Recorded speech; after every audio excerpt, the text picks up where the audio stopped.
This is a marathon, and thankfully, I am in peak pop culture shape. Perez Hilton here, back with the very latest from the Plantation Princess and her co-star, producer, and director in the movie It Ends With Us. As I have been deliciously chronicling today in numerous must-see videos that you have to be caught up on, check those out if you haven't seen them all. Late last night, Baldoni's attorneys filed an amended lawsuit against the Woody Allen apologist. The gist of it is, as I told you days ago, at the beginning of the week, thanks to information from the New York Times and metadata, we now know that the B-list actress and her publicist and lawyers were conspiring with the New York Times back in October, almost 2 full months before she filed her lawsuit against him. And included in the refiled lawsuit is an addendum, a timeline of events with a treasure trove of texts and emails from not just Taylor Swift's bestie, but also many other players involved. And let us resume where we left off. Ryan Reynolds' wife was so unhappy that she went to the film's distributor, Sony, to complain. May 29th, Wayfarer was made aware that Lively had placed a call to the film's Sony executive to share a few grievances. 1. Baldoni's sexy comment about the wardrobe of her character Lily, which, as previously contextualized, was benign and mischaracterized by Lively, who took the comment personally. Video documentation clearly shows the comment was made in a non-provocative tone by a director to his actress and was not as Lively described. 2. Heath showed her a post-home birth video. 3. Lively shared her grievances about the first AD, suggested that she be replaced. She and the second AD, who is also a woman, were shortly thereafter let go. Just like that? Because she didn't like the first AD and the second AD, who were both women? They fired them? He's the director of the movie, not her. His production company was producing the movie, not hers. Baldoni and Heath were told that during the call, the Sony executive asked Lively if she wanted to take any formal action regarding her remarks. Lively responded that she was not interested in pursuing anything formally. Following the conversation, the Sony executive informed Baldoni and Heath of Lively's narrative, both of whom were stunned by the framing of the events. In her later CRD complaint, filed more than a year and a half later, Lively distorted the nature of this call, claiming she had contacted the Sony executive specifically to file an HR complaint and was told Sony was powerless to act. Pause. Well, I cannot wait for the trial because this Sony executive will be forced to testify and will find out the truth about this interaction. And with every person testifying, we will find out the truth.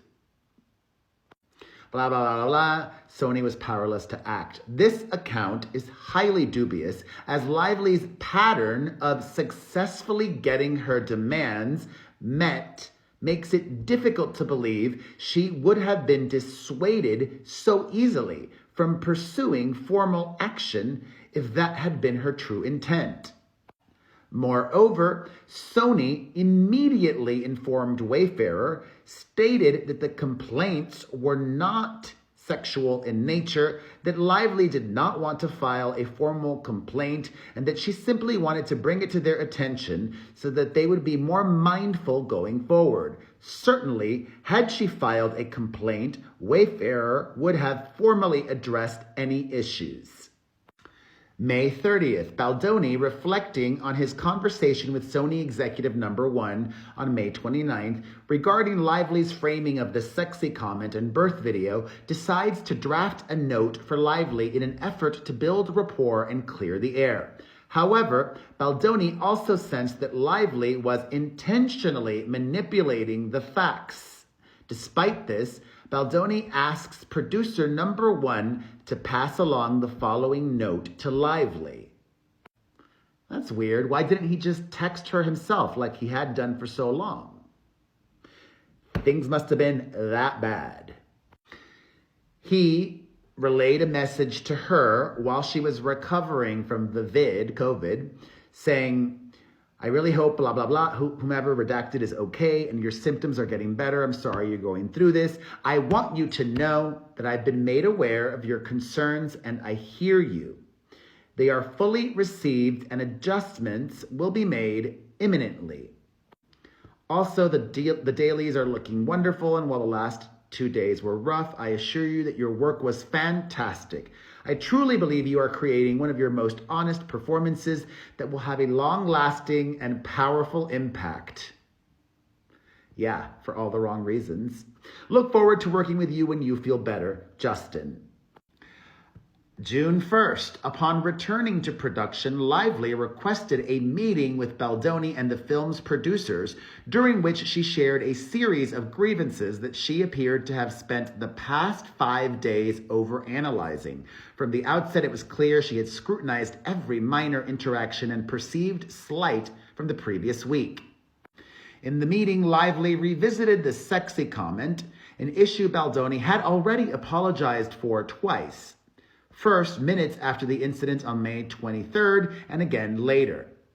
Lively herself had previously acknowledged and seemingly accepted the apology. Despite this, Baldoni apologized a third time in an attempt to move forward. Additionally, she accused Heath of looking at her on May 16th when she had specifically asked him to turn his back during a conversation in her makeup trailer. Heath explained that he hadn't realized he had looked at her, but apologized nonetheless. Lively acknowledged, I know you weren't trying to cop a look. Lively further claimed that Heath had shown her a video of his wife's home birth and thought it was pornographic. Heath, shocked by this characterization, confirmed that she did in fact understand that it was a video of a post-birth recording of his wife and newborn daughter. He also explained that Baldoni had asked him to show the clip to Lively as part of a creative discussion and that Lively had actually not seen the video. Despite the explanation, Heath apologized once more. The meeting underscored the escalating tensions, with Lively using the opportunity to air grievances over interactions that the team had believed were already resolved. Important note, neither during this meeting nor at any other point during production did Lively bring up any of the more serious allegations that she would later include in her complaint. We've included the facts of the matter above for the sake of timeline, while fully believing that these allegations were only added to Lively's complaint to bolster her claim and not as a reflection of the truth. And despite all of this, oh my God, on June the 2nd, after sharing her thoughts during the meeting on June the 1st, Lively was still comfortable inviting Baldoni.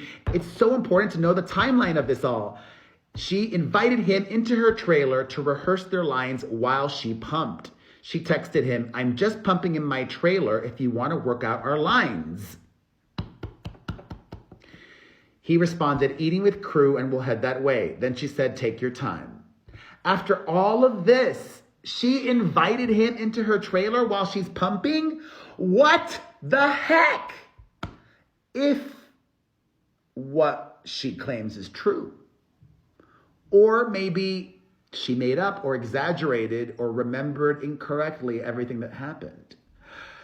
And, oh my God, there's still more to come. Stay tuned. I will have more of this never-ending saga. And as always, leave me your thoughts on what we've learned in this video in the comments section down below.